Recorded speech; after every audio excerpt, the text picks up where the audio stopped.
జై శ్రీకృష్ణ. రుక్మిణీమాత పుస్తకంలో మనం 6వ అధ్యాయానికి చేరుకున్నాం. దీని పేరు రుక్మిణీమాత మరియు బాల్యము. తన బాల్యం గురించి మనము ఈ ఈ అధ్యాయంలో చూస్తామన్నమాట. గత అధ్యాయంలో అంబ వెళ్ళిపోవడం చూసాము. అంబ వెళ్ళిపోయిన కొద్ది రోజుల వరకు మళ్ళీ ఇంటి నుంచి కబురు కానీ అంబ వచ్చి సుజాతని చూడటం కానీ జరగదు. సుజాత కొంచెం కలవరపడుతూ ఉంటుంది. అరే, అంబ ఎలా ఉందో ఏంటో, ఇంకా తను రాలేదు ఇక్కడికి అని కొంచెం బాధపడుతూనే చాలా సంతోషిస్తుంది. ఎందుకంటే ఇంటి దగ్గర పరిస్థితి బాగానే ఉన్నట్టుంది, అందుకే తను రావడానికి ఇక్కడికి రాలేదు, పోనీలే మంచిగా అయింది, తన కుటుంబంతో తను సంతోషంగా గడుపుతున్నట్టుంది అని చెప్పి మనసు కుదుట పడుతోంది సుజాతకి. ఇక సుజాతను ఈశాను ఇద్దరే మిగిలారు తన గదిలో.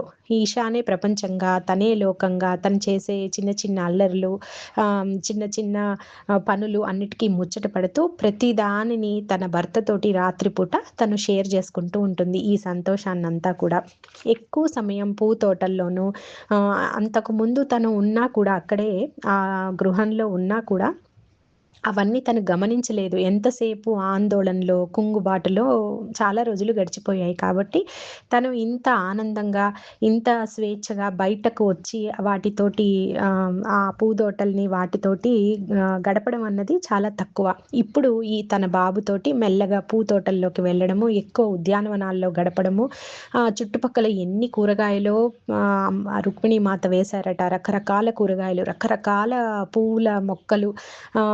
అందులో చాలా వరకు పువ్వులన్నీ కూడా తను సుజాత చిన్నప్పుడు వాళ్ళ అమ్మ వాళ్ళ ఇంట్లో పెంచేవాళ్ళు అనమాట. వాళ్ళమ్మ ప్రతి పువ్వు దగ్గరికి తీసుకెళ్ళి, ఈ పువ్వు చూడు ఎలా ఉందో, ఈ పువ్వు చూడు ఎలా ముడుచుకొని ఉందో, ఈ పువ్వు చూడు ఎంత సంతోషంగా ఉందో, అలా రకరకాలుగా పువ్వులన్నిటినీ చిన్నప్పుడే తనకి పరిచయం చేసింది. మళ్ళీ ఇన్ని సంవత్సరాలకి అన్ని రకాల పువ్వుల్ని ఇక్కడ చూసేటప్పటికి తనకి మళ్ళీ తన బాల్యం గుర్తొస్తుంది సుజాతకి. ఆ పువ్వులన్నీ తనకి దూరం, అంటే ఎప్పటి నుంచో తెలిసినటువంటి స్నేహితుల్లాగా తనకు కనపడతాయి. మళ్ళీ వాటన్నిటిని ఒకసారి స్పృశిస్తూ ఆనందంగా పలకరిస్తుంది సుజాత. ఆ పక్కనే కూరగాయలు పండించే ఆ ప్లేస్ పక్కనే ఒక తామర పువ్వులు ఉన్నటువంటి సరస్సు, దాని పక్కనే ఒక చిన్న మందిరము ఉన్నాయన్నమాట.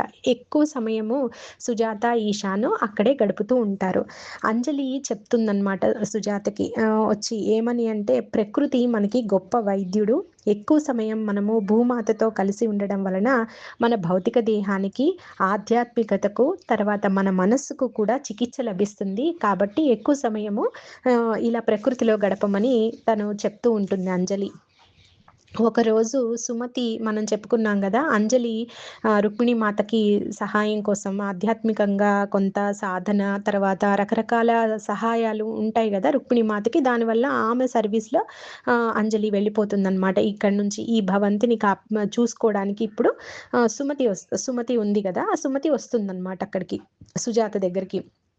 వచ్చినప్పుడు సుమతి ఏం చేస్తుందంటే, సుజాత, నాకు ఒక చిన్న పని చేసి పెట్టగలవా నువ్వు అంటే, ఏంటి అని సుజాత అడుగుతుంది. అప్పుడు ఒక ఆమె వచ్చారు, ఆమెకి చిన్న బాబు ఉన్నాడు, తనకి ఇప్పుడు ఉండడానికి గది ఎక్కడ ఖాళీ లేదు, నీకేం అభ్యంతరం లేకపోతే నువ్వు గనక నీ గదిని ఈమెతో పంచుకోగలవా, ఆ బాబును వాళ్ళ అమ్మతోటి పంచుకోగలవా అని సుమతి తనని అడుగుతుంది. అప్పుడు సుజాత వెంటనే చాలా సంతోషంగా, తనకు అవకాశం వచ్చినందుకు ఎంతో సంతోషిస్తూ, ఇంత గొప్ప అవకాశం వదులుకోకూడదని, అమ్మ అంజలి చెప్పింది కదా, రుణాన్ని ఎలా తీర్చుకోవాలి రుక్మిణీమాత రుణం అని అడిగినప్పుడు, నువ్వు ఇంకొకరికి సహాయపడడం ద్వారా నువ్వు మాతకి నువ్వు కృతజ్ఞత తెలపొచ్చు అని చెప్పి అంజలి చెప్తుంది. ఆ మాట గుర్తొచ్చి సుమతితో అంటుంది, పర్వాలేదు, నాకు చాలా ఇది ఒక వరం లాంటిది, నేను తప్పకుండా తనతో గదిని పంచుకుంటాను అని చెప్పి సుజాత చెప్తుంది. వెంటనే ఆమెని తీసుకొస్తారనమాట.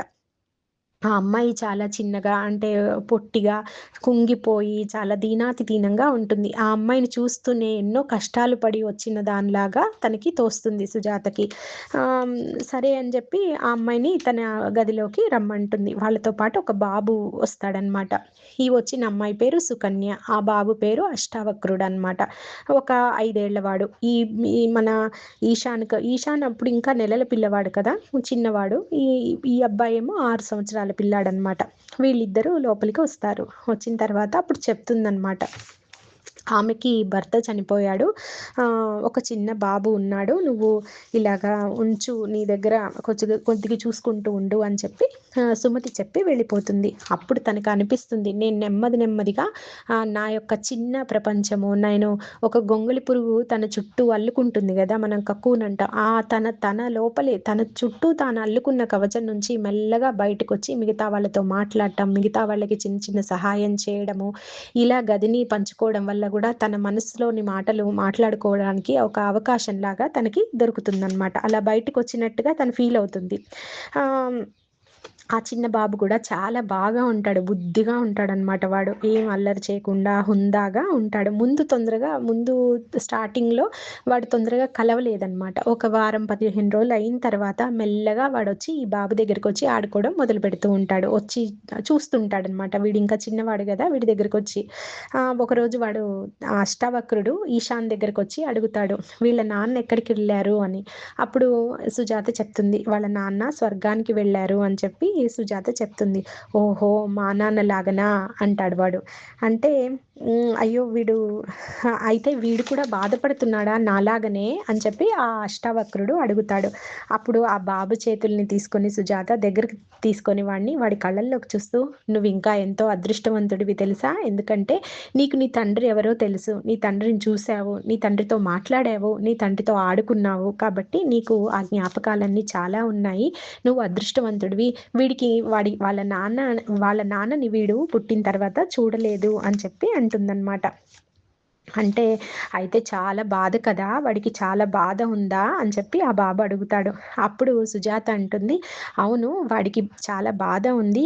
కానీ నేను ఉన్నాను కదా! అదే నేను లేకపోతే అంటుంది. అప్పుడు ఆ బాబుకి వెంటనే భయం అనిపిచ్చేస్తుంది. అమ్మో! అమ్మ లేకపోతే ఎలాగా అనుకుంటూ గబగబా అమ్మ దగ్గరికెళ్ళి అమ్మని హత్తుకొని కూర్చుంటాడనమాట.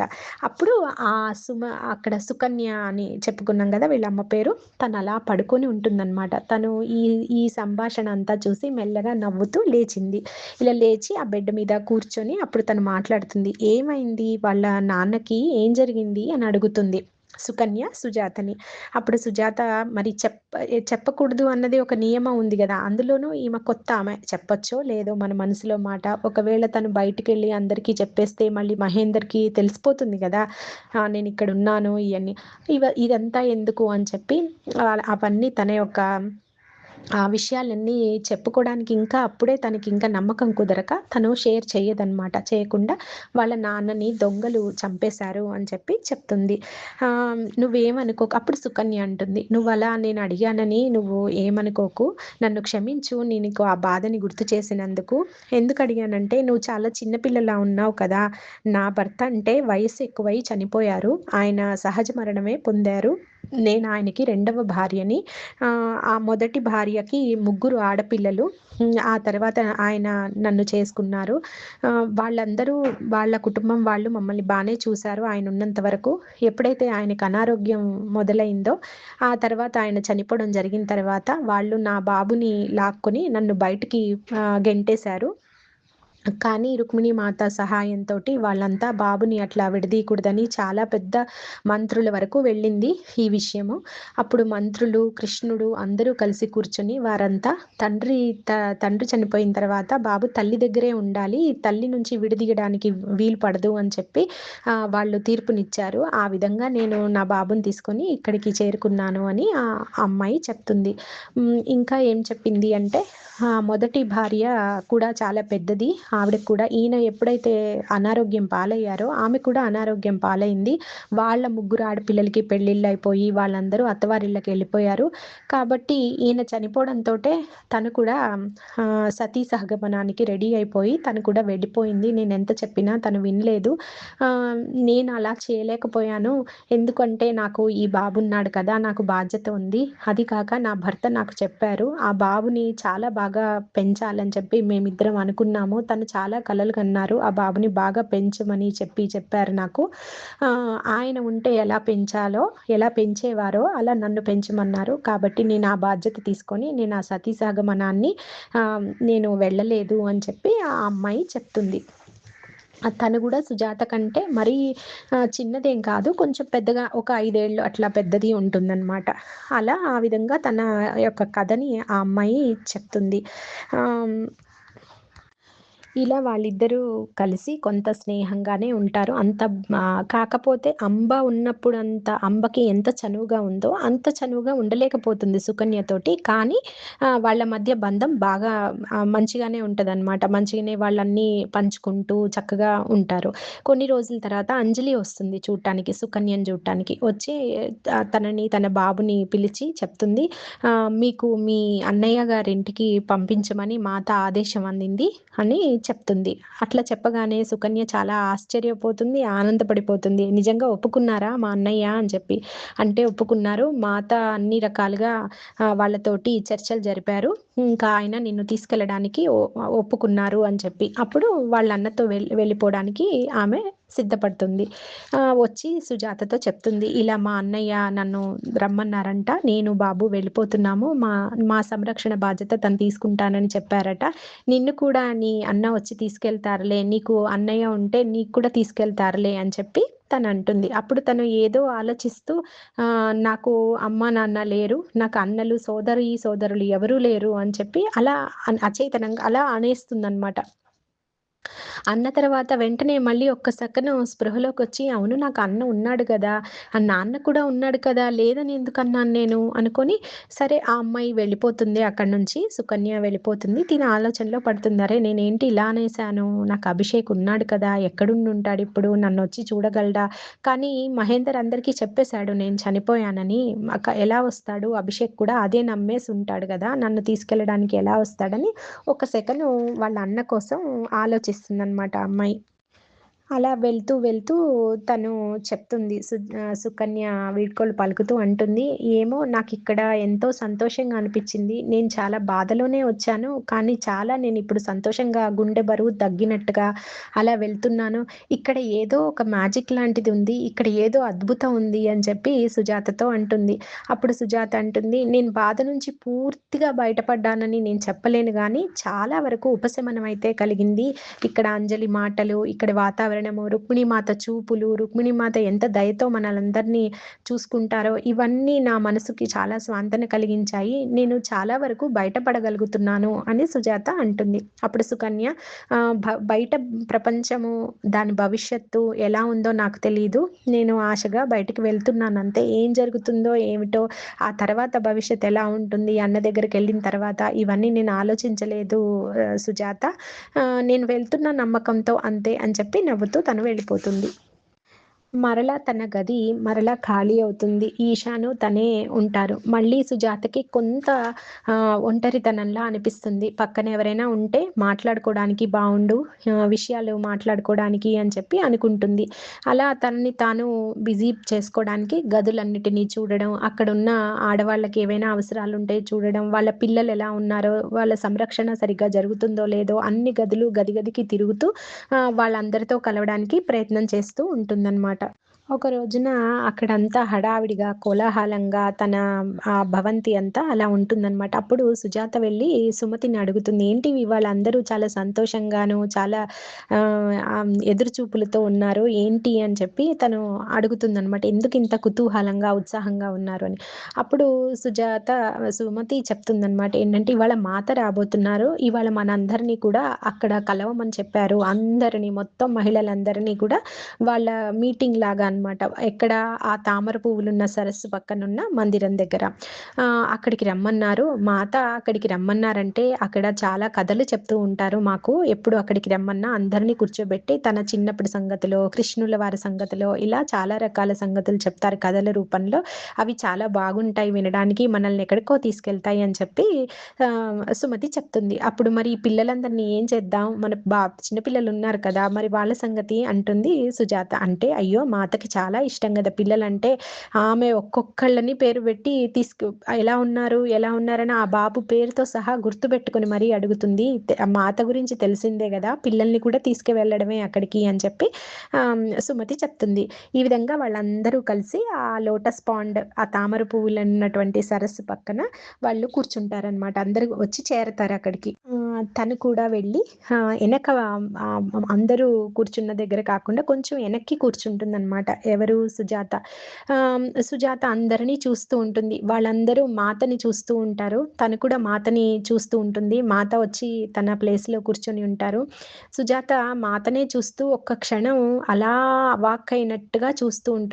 ఆమె సన్నిధి, ఆమె యొక్క ఉనికి, ఆ యొక్క వైబ్రేషన్స్ అన్నీ కూడా అద్భుతంగా ఉంటాయన్నమాట. ఎంత అద్భుతంగా ఉంటాయంటే, నీ లోపలికి ఒక లైట్‌ని పంపించి నిన్ను మొత్తం చదివినట్టుగా ఆవిడ మాట్లాడతారు. నీకేది అవసరమో అది ఆవిడ నోటి నుంచి వస్తుంది. అంతలాగా ఉంటాయన్నమాట. అందుకని సుజాతకి ఎక్కడో ఒక చిన్న ఆత్మన్యూనతా భావం ఉంది.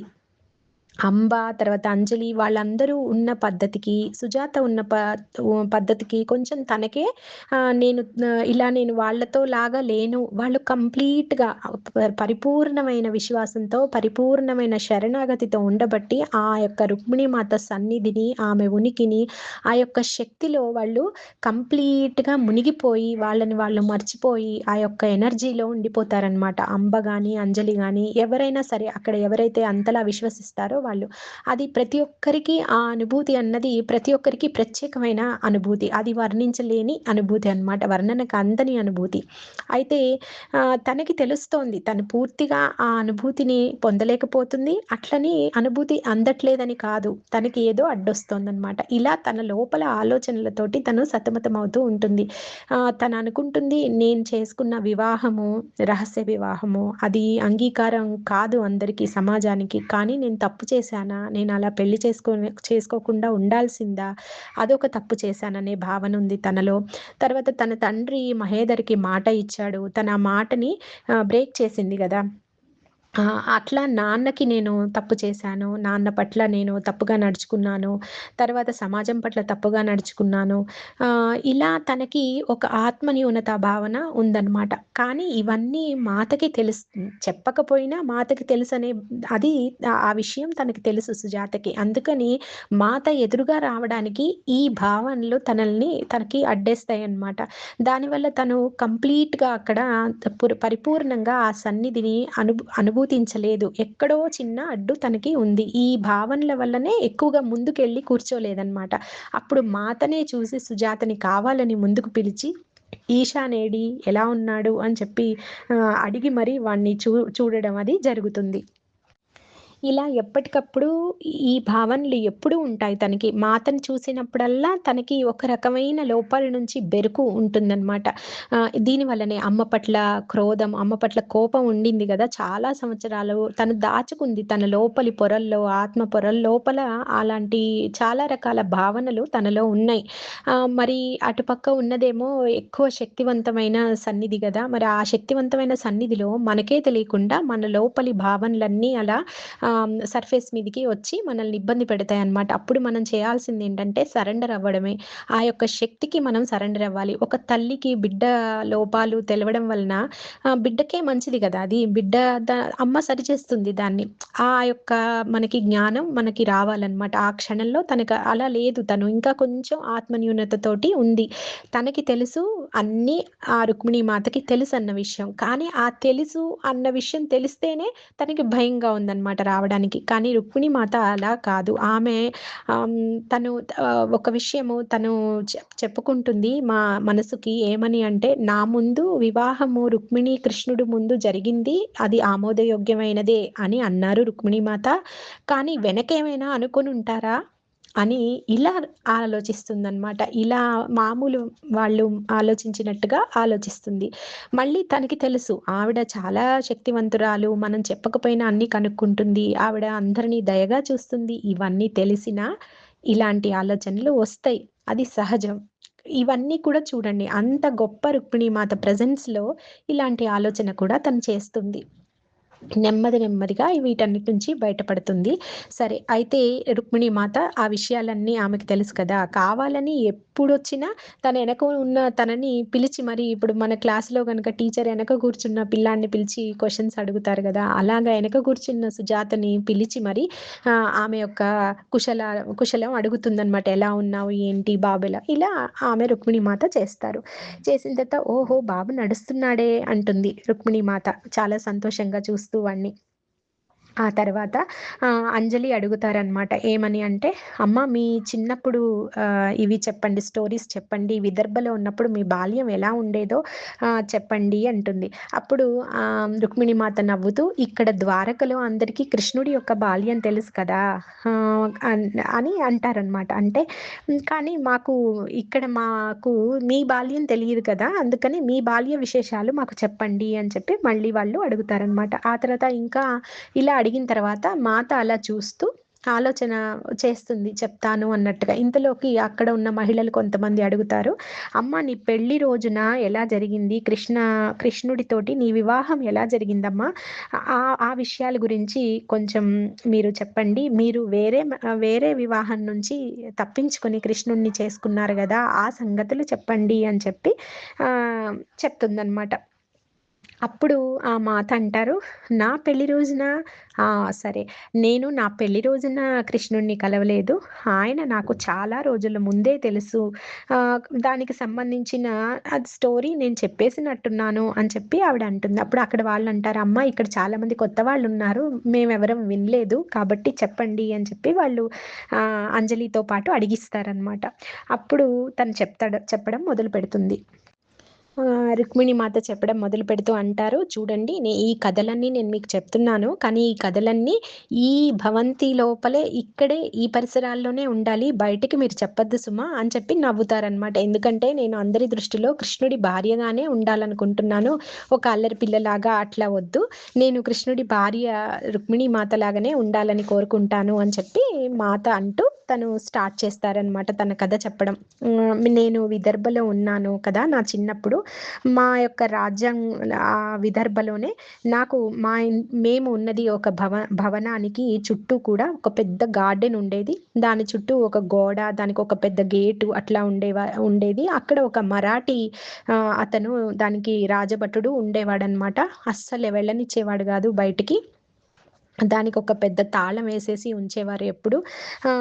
నాకు ఒక రోజున బయటికి వెళ్ళాలని బాగా అనిపిచ్చింది. లోపల నుంచి నన్ను ఆ ఫారెస్ట్ పిలుస్తున్నట్టు, లేకపోతే అక్కడున్న వన్యప్రాణులు నా కోసం ఆతృత పడుతున్నట్టుగా నాకు అనిపిచ్చేది. ఎప్పుడు ఆమె 8 సంవత్సరాల వయసులో. అలా ఒక రోజున నాకు బయటకి ఏముందో చూడాలని ఇవన్నీ ఆమెకి ఆలోచన రూపంలో వస్తాయన్నమాట. కానీ గోడ బయట ఏముంది అన్నది ఆమెకు తెలీదు. అప్పుడు తను అనుకుంటుందనమాట. ఒకసారి గోడ బయట ఇవన్నీ ఉన్నాయేమో, ఏముందో అసలు చూద్దామని చెప్పి తను అనుకుంటుంది. ఎప్పుడూ తనకి రాజభవనంలోనే ఉంచుతారనమాట. బయటికి తీసుకెళ్ళి అన్ని పూల తోటలు అన్నీ లోపలే ఉంటాయి. అప్పుడు ఒక రోజున వెళ్ళాలని గట్టిగా ఆమె అనుకుంటుంది. ఎలాగోలా బయటికి నెమ్మదిగా వచ్చినప్పుడు ఆ మరాఠీ అతను రాజభటుడు అక్కడ ఉండడు. తాళం గూడా తీసుంటుంది ఆ రోజున. అప్పుడు తను నెమ్మదిగా తప్పించుకుంటుంది. బయటికి రాగానే ఒక పెద్ద ఫారెస్ట్ ఉంటుందన్నమాట. ఆ అడవిలో చాలా రకాల చెట్లు, తర్వాత వన్యప్రాణులు, అక్కడ ఒక సరస్సు అవన్నీ చూస్తుంది తను. వెంటనే గబగబా, గబగబా ఆ అడవి లోపలికి తను నడక ప్రారంభిస్తుంది. ముందుగా వన్యప్రాణుల దగ్గరికొచ్చి వాటిని ముట్టుకొని అడుగుతుంది. ఎలా ఉన్నారు? ఏంటి? అని చెప్పి. అవి భయపడతాయన్నమాట. అవి బిత్తరపోతాయి. బిత్తరపోయి నెమ్మదిగా పరిగెట్టిపోతాయి. ఆమె చేతుల్లోకి రావు. ఆ తర్వాత ఆమెకి ఏంటి ఇలా జరుగుతోంది అనుకుంటుంది. ఆ తర్వాత అక్కడి నుంచి నెమ్మదిగా అక్కడ సరస్సు ప్రవాహం ఉంటుందన్నమాట. అక్కడ ఆ నది దగ్గరికొచ్చి ఆ నీళ్ళని చూస్తూ చాలా సంతోషిస్తుంది. చూసి తనల్ని అడుగుతుంది. "ఇంత అద్భుతంగా ప్రవహిస్తున్నావు. నీ తల్లి ఎవరు? ఎక్కడి నుంచొస్తున్నావు?" అని అడుగుతుంది. అక్కడ రివర్ నుంచి కూడా సమాధానం రాదు తనకి. అక్కడ తను చాలా బాధపడుతుంది. ఏంటి? ఎందుకు నాకు సమాధానం ఇవ్వడం లేదు అని చెప్పి తను కొంచెం బాధపడుతుంది. ఆ తర్వాత అక్కడ కూర్చొని ఎందుకు నా మాటలు వీళ్ళు రెస్పాండ్ అవ్వట్లేదు నా మాటలకి అని బాధపడుతూ అలా కూర్చుంటుంది. కూర్చోగానే ఎనక నుంచి రుక్మిణి అని చెప్పి మాట వినపడుతుంది. ఎవరు నన్ను నా పేరుతో పిలుస్తున్నారు? ఇక్కడెవరున్నారు? అనుకోని ఎనక్కి చూస్తుంది. ఎనక్కి చూస్తే ఒక చెట్టు వెనకాతల నుంచి చక్కగా గుండ్రటి మొహంతో, పెద్ద పెద్ద కళ్ళతో, నీలి మేఘ శ్యాముడు అయిన కృష్ణుడు ఆమెకి కనపడతాడనమాట. కనపడి బయటకొస్తాడు. ఆ చెట్టు వెనకాతల నుంచి బయటకొస్తాడు. ఎంత అద్భుతమైన అందంగా ఉంటాడంటే, ఈ అమ్మాయి తనని తాను మర్చిపోతుంది అతన్ని చూసి. అతను ఈమె దగ్గరికొస్తాడనమాట. గోల్డెన్ క్లాత్స్ తోటి మనకి ఆ సూర్యకాంతి పడి ఇంకా దివ్య కాంతితో మెరిసిపోతూ ఉంటాడనమాట. నెమ్మదిగా ఆయన తన దగ్గరికి వస్తాడు. తను తనని తాను మర్చిపోయి చూస్తుంటుందనమాట. అలా చూస్తుంటుంది. మర్చిపోతుంది మాటలు కూడా. అప్పుడు తన దగ్గరకొచ్చి, "ఏంటి నువ్వు నన్ను గుర్తుపట్టలేదా?" అంటాడు నవ్వుతూ. అప్పుడు తను గుర్తుపట్టాను, గుర్తుపట్టలేదా తనకే అర్థం అవ్వదనమాట. ఇలా మెల్లగా తలకాయ ఊపుతూ కానీ నేను గుర్తుపట్టాను. కానీ నీ పేరేంటో నాకు గుర్తులేదు అంటుంది. అప్పుడు తను చెప్తాడనమాట. "నేను నీ కృష్ణుడిని" అంటాడు. "నా కృష్ణుడా?" అని నవ్వుతుంది. "అవును. నీ కృష్ణుడినే" అంటాడు. "అదే నాకొక ప్రత్యేకమైన స్నేహితుడున్నాడు. అతనే కదా!" అంటుంది. అంటే అప్పుడాయన అవును అన్నట్టు చెప్తారు. "అయితే నువ్వు చాలా సార్లు నాకు హెల్ప్ చేస్తుంటావు కదా!" అంటుంది తను. తనకి తెలుసు తనకొక ఫ్రెండున్నారు. ఆయన హెల్ప్ చేస్తుంటారన్న విషయం తెలుసు గానీ, పూర్తిగా అది అనుభవానికి రాలేదనమాట. తనకనిపిస్తుండేది అలాగని. అప్పుడు అడుగుతుంది. ఆయనే కదా!" అంటే, "అవును" అంటే, "మరి ఎందుకు నువ్వు ఇలా కొంచెం బాధగా ఉన్నావు రుక్మిణి" అని చెప్పి ఆయన అడుగుతాడు. అప్పుడు తను చెప్తుంది, "ఏంటి నాతోటి ఈ నది మాట్లాడలేదు. అక్కడ వన్యప్రాణులేమో నన్ను చూసి పరిగెత్తాయి. ఎందుకు ఇలా జరిగింది?" అని చెప్పి ఎందుకు ఇలాగ వాళ్ళు నాతో మాట్లాడలేదు అని చెప్పి అడుగుతుంది. అప్పుడు ఆయన చెప్తారు, "బహుశా ఆ నది మర్చిపోయి ఉంటుంది నువ్వెవరో. ఆహ్, ఆ నదికి కూడా మర్చిపోయింది మానవులతో ఎలా మాట్లాడాలో. అంతే. అందుకనే సైలెంట్‌గా ఉండుంటుంది. మళ్ళీ చూద్దాంలే" అని చెప్పి అంటుందనమాట. ఆహ్, ఈ ఈ మధ్య కాలంలో మనము అంటే మానవులు మర్చిపోతున్నారు. ఆ నదులతో, సరస్సులతో, అరణ్యాలతో మాట్లాడటం అన్నది సహజంగా జరిగేవి ఇంతకుముందు. ఇలా ఒక ఒక రకమైనటువంటి ప్రాణులు ఇంకో రకమైన ప్రాణుల్ని గౌరవించుకోవడం, ఒకటినొకటి సఖ్యతగా ఉండడం అన్నది ఒకప్పుడు జరిగేది. ఇప్పుడు మర్చిపోయాయి. అందుకే మాటలు కూడా ఆహ్, మనం ఎలా వాటితో మాట్లాడాలి, అవి ఎలా రెస్పాండ్ అవ్వాలి, అవి మళ్ళీ మనతో ఎలా మాట్లాడాలి అన్నవి ఇరువురు మర్చిపోయారు అని కృష్ణుడు చెప్తాడనమాట. అప్పుడు మాత అంటారు, "నేనేం మర్చిపోలేదు" అంటుంది. "ఆ! సరే అయితే తనే మర్చిపోయి ఉంటుందిలే ఒకసారి గుర్తు చేద్దాము" అని చెప్పి కృష్ణుడు ఆమెని పిలుస్తాడు. ఆ నదిని. పిలిచినప్పుడు తనొస్తుందనమాట పైకి. చాలా చక్కగా అద్భుతంగా ఒక కాంతి రూపంలో ఒక ఆవిడ వస్తారక్కడికి. వచ్చి వచ్చి రాగానే తను ప్రణామం చేస్తుందనమాట. ప్రణామం చేసి ఆ మాత ఆ మాత నదీ మాత అంటుంది. ప్రణామం చేసి, "నన్ను క్షమించండి. నేను మిమ్మల్ని గుర్తుపట్టలేదు మాత" అని చెప్పి తను అంటుందనమాట. అప్పుడు తిను కూడా ఆహ్, ప్రణామం చేస్తుంది తనకి.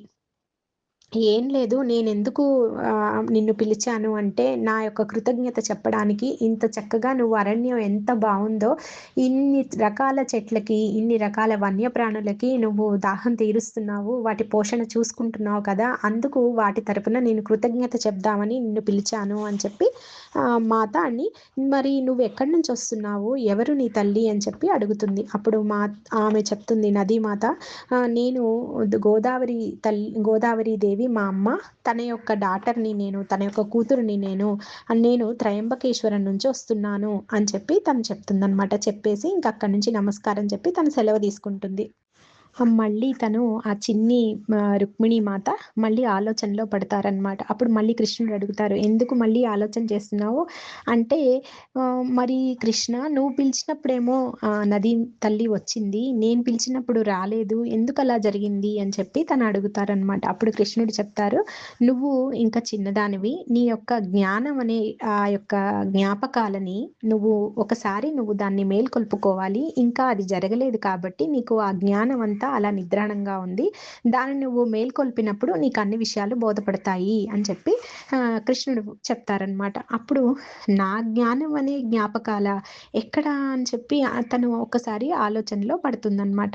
అందుకేనా ఆ యొక్క వన్యప్రాణులు అవన్నీ కూడా మాట్లాడలేదు అంటే, ఇందాక నేను చెప్పాను గదా! ఇప్పుడు పరిస్థితుల్లో చాలామంది మర్చిపోయారు. వాటితో ఎలా మాట్లాడాలో, ఎలా ఉండాలో, ఒక ఒక ప్రాణి ఇంకొక ప్రాణిని ఎలా ప్రేమించాలి అన్నది మర్చిపోతున్నారు అని చెప్పి కృష్ణుడు అలా ఆలోచిస్తూ మన మన వైపు ఆ కోట వైపు, ఆ భవంతుల వైపు చూస్తూ ఆహ్, సాలోచనగా చెప్తారనమాట. ఇట్లా జరుగుతోంది ఇప్పుడు పరిస్థితి అన్నట్టుగా. అప్పుడు తనడుగుతారు, "నాకు నాకు నువ్వు ముందే తెలుసా?" అని అడుగుతుంది. "హా! ఎందుకు తెలీదు? తెలుసు కదా!" అంటారాయన. "మరి నేను నిన్ను రికగ్నైజ్ చేశాను, గుర్తించాను. అందుకేనేమో బహుశా నేను నిన్ను గుర్తించగలిగాను" అని అంటుందనమాట. అప్పుడు అతను నవ్వుతూ అంటారు, "సరే, సరే, ఇంక నువ్వు మళ్ళీ ప్యాలెస్‌కి వెళ్ళిపోవాలి భవంతికి. లేకపోతే వాళ్ళందరూ ఎదురు చూస్తుంటారు, కంగారైపోతారు. త్వరగా మనం బయలుదేరదాం" అని చెప్పి ఆమెని తీసుకువెళ్తారనమాట. ఆమెను తీసుకెళ్ళి అక్కడ భవనం దగ్గర ఆమెని దిగబెట్టి ఆయన వెళ్ళిపోతారు. ఇలా చాలా సార్లు వాళ్ళు కలుస్తూ ఉంటారనమాట. ఎప్పుడైతే తనకి రావాలనిపిస్తుందో అరణ్యానికి, అప్పుడు ఆమె రావడం, కృష్ణుడిని పిలవగానే ఆయన కూడా ఆ చెట్ల మధ్యలోంచి రావడం, ఇలా జరుగుతూ ఉంటుంది. మళ్ళీ వెంటనే ఎంత తొందరగా వీలైతే అంత తొందరగా మళ్ళీ కృష్ణుడు ఆమెని భవంతికి పంపించేస్తుంటారనమాట. ఇలా జరుగుతూ ఉంటాయి. రుక్మిణి మాతకి 13